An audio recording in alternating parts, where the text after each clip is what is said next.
Welcome back to The Deep Dive, the show that, well, it extracts the essential knowledge you need to be well-informed without drowning you in all the research. Today we're tackling something that it seems so simple, but it's fundamentally important for anyone navigating the modern world. We're talking about the art of talking about your job. That's so true. It is the universal icebreaker, isn't it? It really is. Whether you're networking in, say, New York, or meeting family for the first time in Tokyo, or, just bumping into someone at the grocery store, that question, so what do you do? It's inevitable. It always comes up. Always. And our mission today is really to give you, the learner, the tools, not just to, recite a job title, but to truly speak as they did. I like that. To do it naturally, confidently, and using language that reflects who you are and, maybe more importantly, what you value. I love that framing because you're right. So often when we ask about someone's job, we're not looking for their org chart. We're looking for a connection, a piece of their story, exactly. And we are diving deep into some fantastic source material today, insights drawn from a conversation between two communication experts. Right.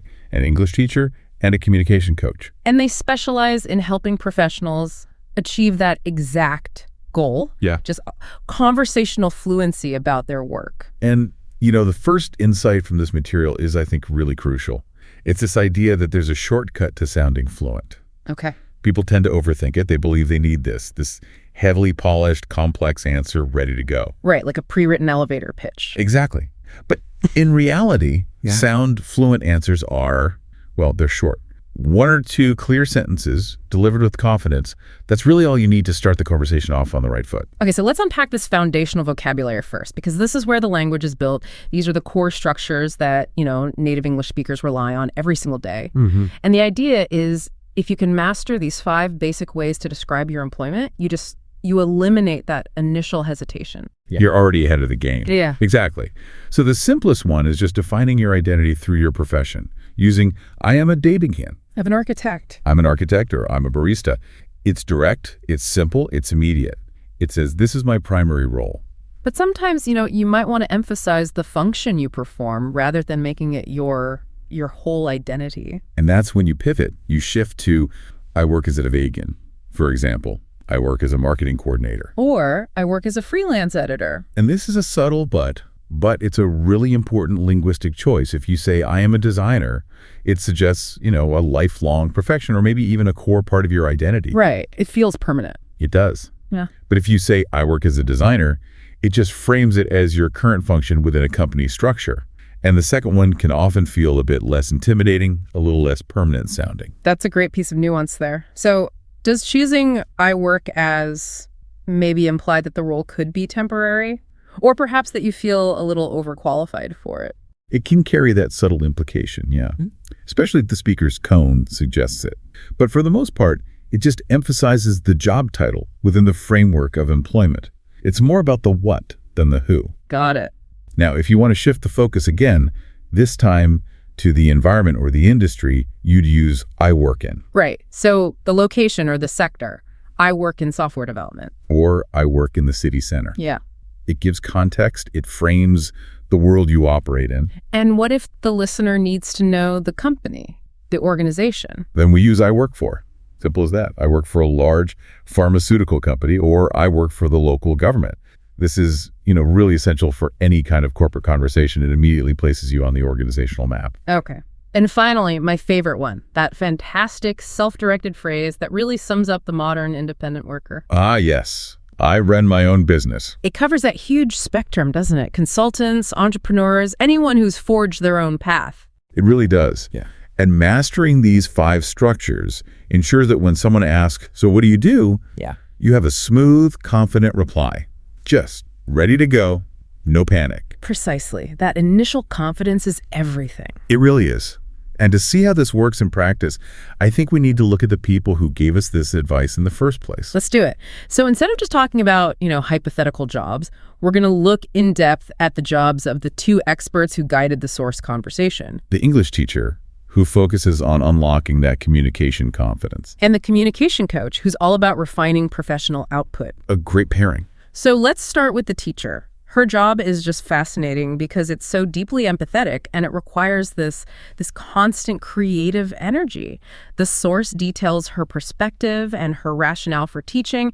It goes so far beyond just grammar rules. Well, she articulated it really beautifully. She said her greatest reward is the transition she sees in her students. The journey. They often start out shy, so anxious about making mistakes, but they evolve into people who speak freely, who can truly connect with others. And she highlights something that I think is the core insight here, that language teaching is fundamentally about confidence, not just syntax. Yes. That is such a powerful reframing. If you view your job not as, say, managing a system, but as transforming a person's confidence, the work itself becomes instantly more meaningful. Oh, absolutely. And how does she achieve this confidence shift? She calls it fostering a safe space. A safe space. Which means creating an environment where mistakes are not punished. They're actually treated as necessary parts of the learning journey.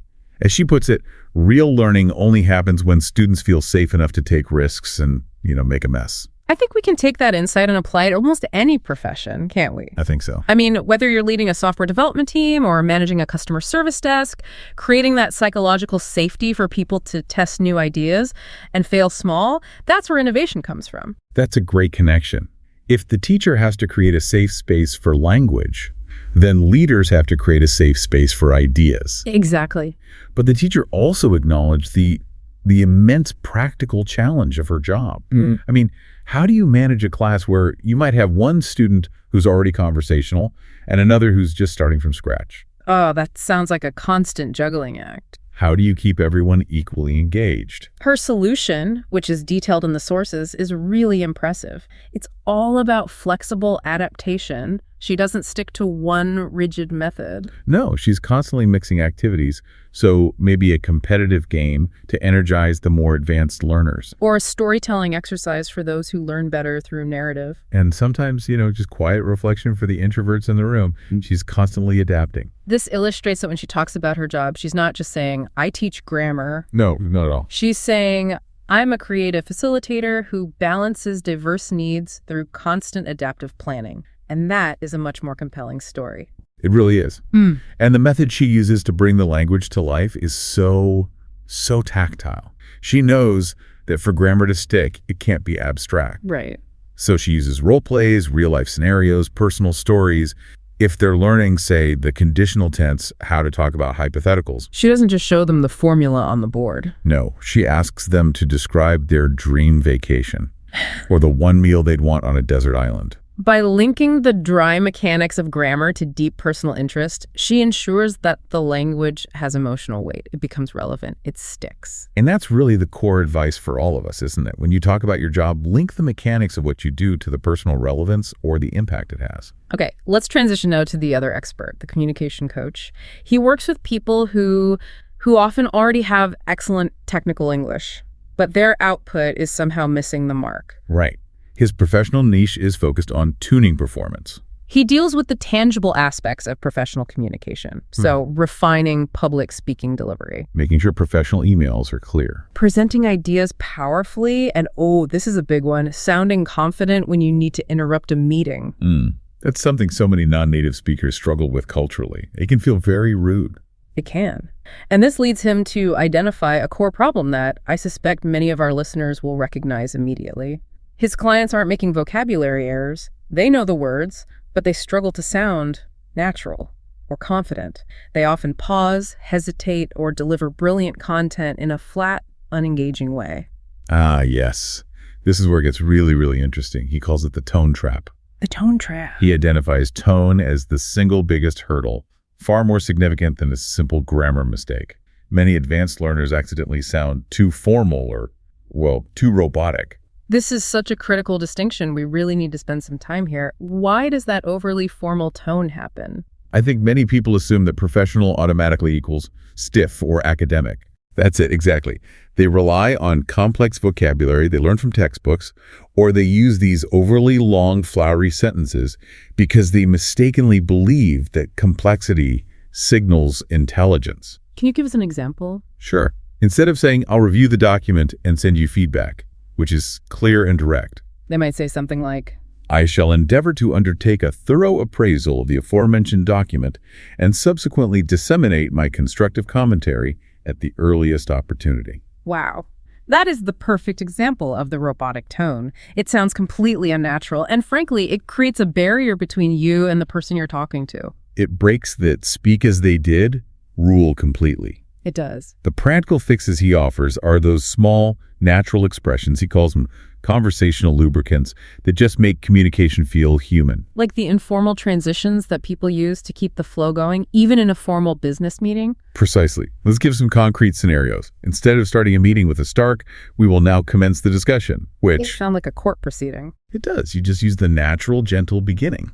Okay, let's get started. Or what about feedback? If someone says something you agree with, instead of just, staring blankly. You inject some engagement with, that's a great point. Right. It shows you're actively listening. It maintains a friendly connection, even while you're discussing serious business. And what about managing tricky situations, like needing clarification?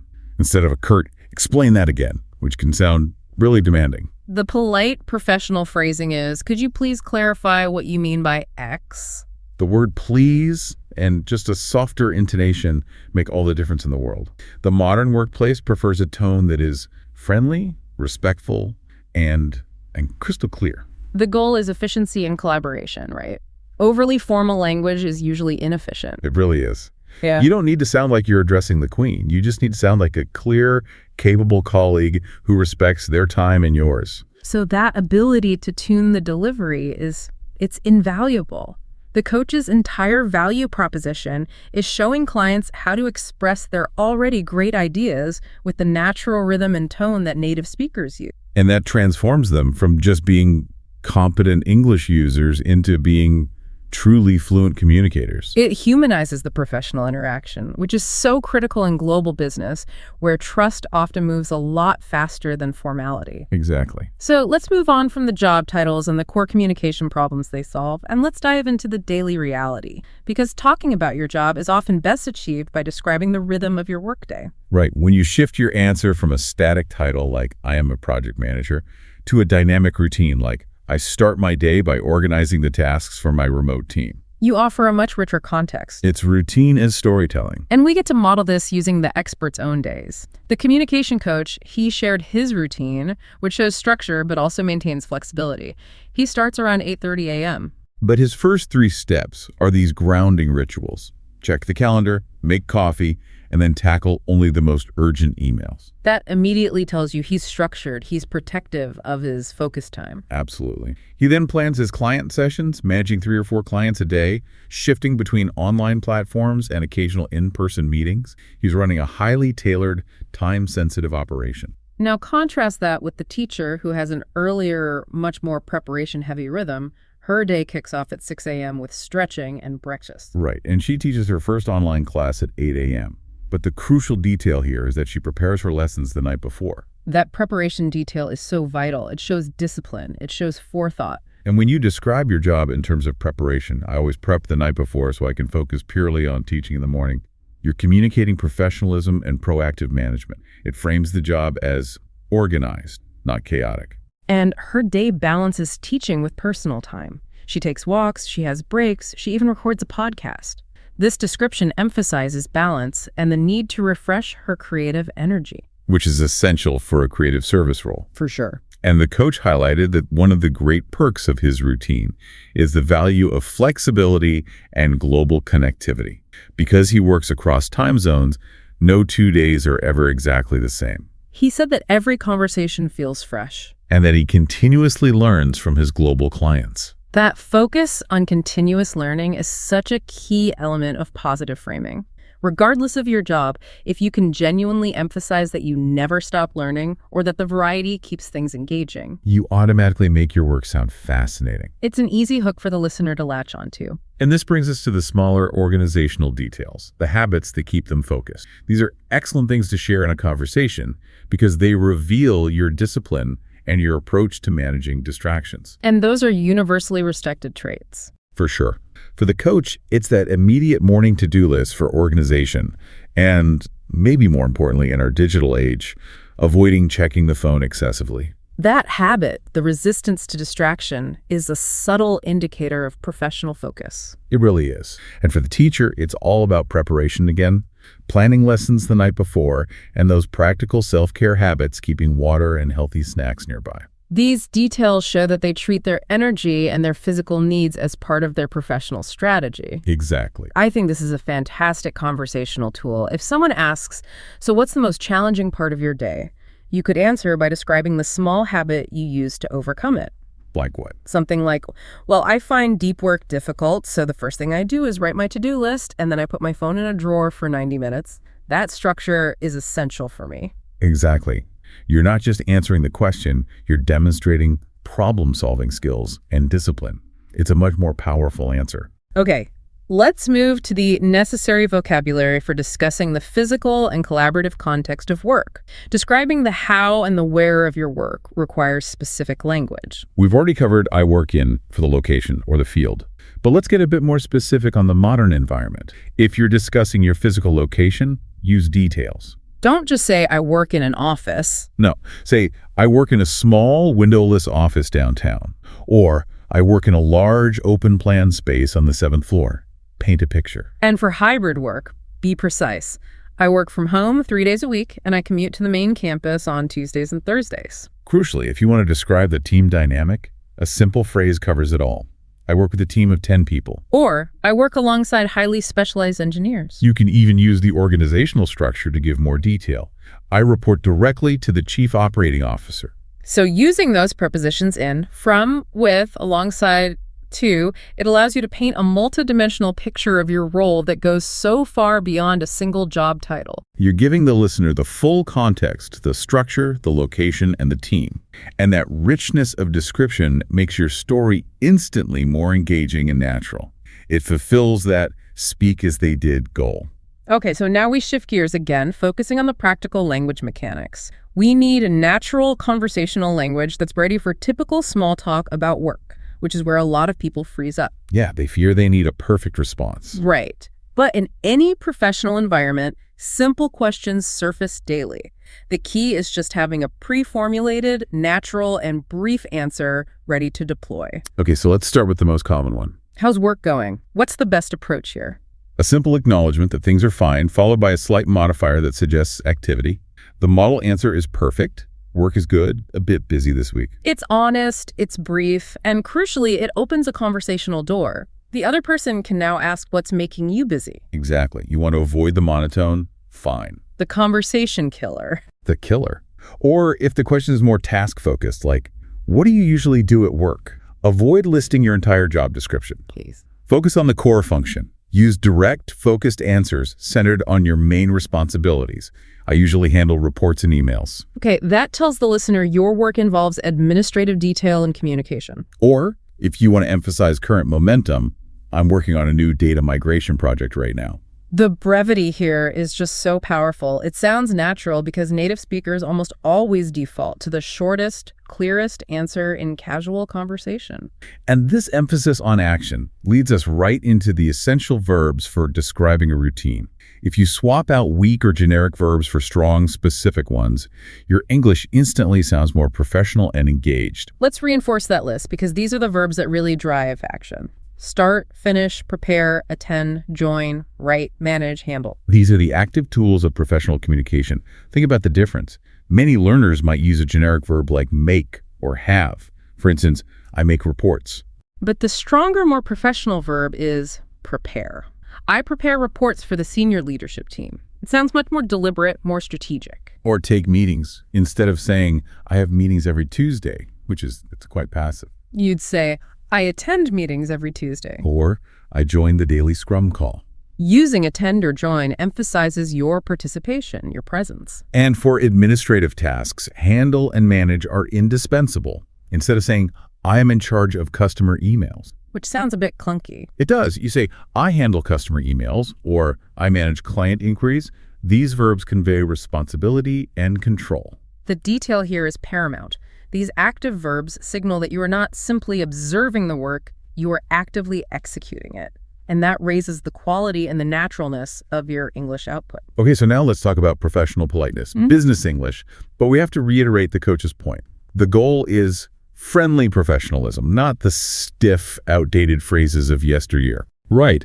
Workplace communication needs to be efficient, but that efficiency has to be wrapped in respect. We need a ready inventory of polite phrases that manage expectations and facilitate workflow. For example, if you need a file from a colleague, you make the request respectful and actionable. Could you please send me that file by the end of the day? Direct, but softened by please. And if you're offering support, the phrase is simple and collaborative. Let me know if you need any help with that presentation. That establishes you as a supportive team member, not a competitor. And if you need time to respond to an inquiry, managing expectations clearly avoids frustration on the other end. You might say, I'm in meetings this afternoon, but I'll get back to you soon. Or, I'll follow up with you tomorrow morning. These phrases are the connective tissue of a smooth workday. They're friendly, but they are undeniably professional. And this all loops back to that tone trap. We have to emphasize this again. Politeness often relies far more on your intonation than on the formal complexity of the words you choose. Oh, absolutely. If you deliver, could you please clarify, with a friendly, inquiring tone, it's polite. But if you deliver a heavily complex formal sentence in a rushed, aggressive tone, it's rude.